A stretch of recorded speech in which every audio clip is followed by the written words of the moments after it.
And away we go. My first time back in the extra time chair for quite a while. I intend to make the most of it. Shaka and Sid for company. Gentlemen, big Spanish theme to the questions today. Can't be any coincidence to that. Sid, will Real lose their second leg Champions League game fixture against Manchester City, or can a possible comeback happen?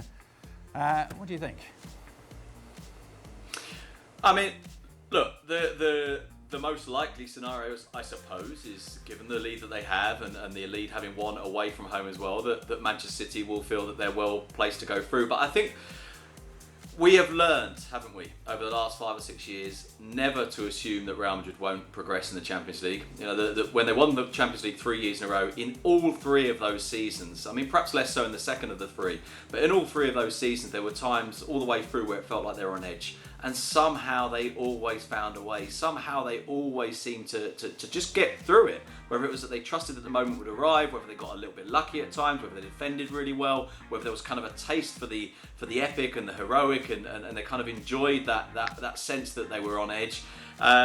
They always found a way. There's a couple of other reasons, I suppose, to say that this is still possible. One is that we were a very long way off. I mean, it feels like, because we're finishing these seasons quickly, it feels like we're right on it. But of course, we've got a while to go still before that happens. Then, of course, you have the if you like, the kind of Champions League mini tournament from the 12th of August, which is almost a month away still. Is it possible? It's absolutely possible that Real Madrid turn this round. Not least because this is Real Madrid and this is the Champions League. And in the Champions League, when Real Madrid are involved, strange things tend to happen.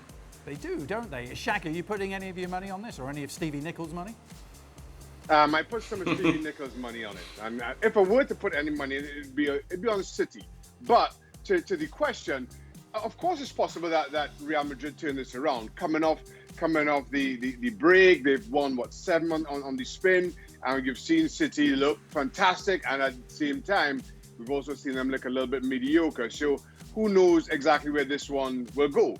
But right now, I still think this is City's tie to lose. So if I'm putting Stevie's money on it, that's where I'm going. Sid, Frank has 3 young players he wants you to run the rule over, and asks which has the better future out of these 3: Odegaard, Kubo, or Fati. What do you think? Right, starting with if you like, the disclaimer that I'm going to throw in at the very start here, which is to say that Odegaard is a little bit older than the other 2. Not by much, but a little bit over them. He's 3 years older, I think, than Fati, and I think a year and a half or maybe just about 2 years older than Kubo. I think Odegaard has been, if only because he's a reality already. You know, I think this season in Spain, you can genuinely make a case. I must say this actually, until the restart, and since the restart, he's struggled a bit for form, although he provided a couple of assists in the last game. I feel like he's been the outstanding player in Spain this season, perhaps with Benzema, Messi and Casemiro. I think he's been absolutely brilliant, and I think we've seen things from him that are really, really exciting. I think from Fati we've seen moments of excitement, but kind of moments where he hasn't either had opportunities or hasn't always reached that level. Part of the problem with him, of course, was that he was so brilliant from the very, very first game. Kubo, I think, has taken a little bit longer, which I actually think is a good thing. And I think bit by bit he's found his feet. I think Mallorca have been very patient with him. But to give you a one-word answer, rather than the very long-winded one, Odegaard. Okay. Shaka, Barcelona's display yesterday has everyone all at Twitter. Are they back? Shaka takes it one step further. Can this Barcelona, given how they played against Villarreal, pull a miracle, he calls it that, in the Champions League and actually win it?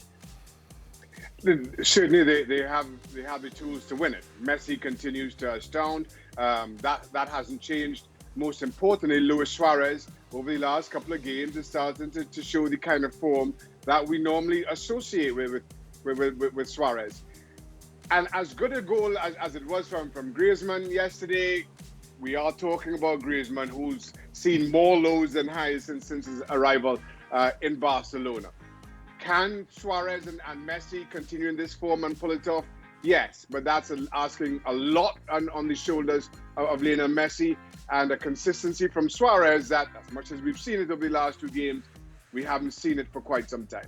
Sid, to go from Barcelona possibly winning the Champions League to Anthony perhaps redressing the balance, asking which La Liga team is in a bigger mess, in your opinion, Barcelona or Valencia? Oh, I was wondering who you were going to put up there as a candidate alongside Barcelona, because they're in such a mess. It was hard to imagine a team in as much of a mess as them. Yeah, Valencia are in a mess. So, by the way, our Espanyol, a club who are basically down now after 27 years in the top flight. Valencia are a mess. It feels like fixing Valencia is very difficult. But I guess the answer is still Barcelona, if only because Barcelona, the expectation levels are so much higher. And of course, everything we look at and everything we analyse, we always analyse it as kind of expectation against reality. Objectively, Valencia are in a worse condition. But Barcelona, of course, expect to be in so much a better place than this. That said, I mean, to link this a little bit with the question that you asked Shaka a minute ago, Barcelona are 3 games away potentially from the Champions League. And I think the Champions League is a competition this year that could probably be won by any of the teams that get into that 3-game kind of mini tournament in Lisbon. And so I guess Barcelona are not a million miles away from redemption still. It cannot, however, be won by Liverpool. To switch the question to them, Shaka, which is the better move for Liverpool, taking Coutinho back or signing Thiago? I don't think you take Coutinho back. I just don't feel you revisit a player like Coutinho, as good as he was for you. I don't think he's replicated that form anywhere he's been, and just given the circumstances around his departure to Barcelona, which you totally understand. I just think as a club you don't go back there. Thiago at the same time has been simply outstanding for Bayern. If you had to go one of those two routes, easily Thiago. Sid, do you see it the same way? There's 2 players with Barcelona connections. Yeah, I do. I also to look at it from the point of view of what it is that Liverpool want. I think the attraction of Thiago is the awareness that next season teams will play differently against Liverpool. That they're much more likely. Let's simplify this. It's oversimple, but let's simplify it. Liverpool are much more likely to come across park buses next season, and I think what they want therefore is a midfielder that plays from a little bit deeper than Coutinho does, who can find that 1 or 2 or 3 passes a game that opens a really, really tight defence. And I think that's why they're going for a player who gives them a different type of quality to the other midfielders. Now, obviously, Coutinho gives that a little bit, but he performs better in the position of one of the front 3. That, I don't think, is where they're looking to strengthen. I think they're looking to strengthen for a different type of midfielder that gives them variation, that gives them a plan B, that gives them something transformative in the middle of the pitch. And so that's the answer. For what it's worth, I also think Thiago is just a better player. Yeah.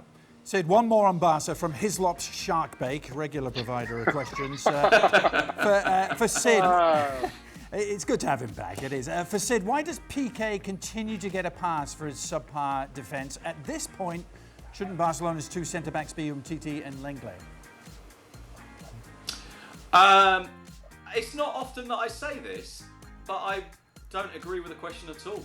I think if you look at the 3 centre-backs they've got this year, Pique has been, for my liking at least, the best of them. I like the steadiness of Lenglet, but I worry about him in the very biggest games. Umtiti looks horribly out of shape since that knee injury. I feel really sorry for him because he was absolutely wonderful in his first season at Barcelona, but clearly hasn't got back to anything like the fitness, the sharpness, or even that kind of the mental freshness since then. I think at times Pique looks worse than he is because he's so exposed, because so much of what Barcelona do leaves that defence exposed. And so I hate to say it, but I just kind of can't even begin to address the question because the premise of it, I think, is flawed. Well, there you go, Hislop Shark Bake. That's putting you in your place. Shaka, Shaka, yeah, last one for you. Who's your favourite ESPN writer? Asked Kartik, and why is that Sid Lowe? because he's on. And he's a doctor. It's Dr. Sid Lowe, will have you know, Kartik. And I've learned that you never always do what the doctor says, in short. Absolutely. Never argue with Dr. Lowe. Even when you're wearing a Mark Ogden t-shirt, I can see it there underneath your shirt. Good stuff, gents. Thanks ever so much. As always, ESPN FC available on your screens 7 days a week. Well, thank you very much for watching ESPN on YouTube. For more sports highlights and analysis, be sure to download the ESPN app. And for live streaming, premium content, and let's not forget as well, ESPN FC 7 days a week, subscribe to ESPN+.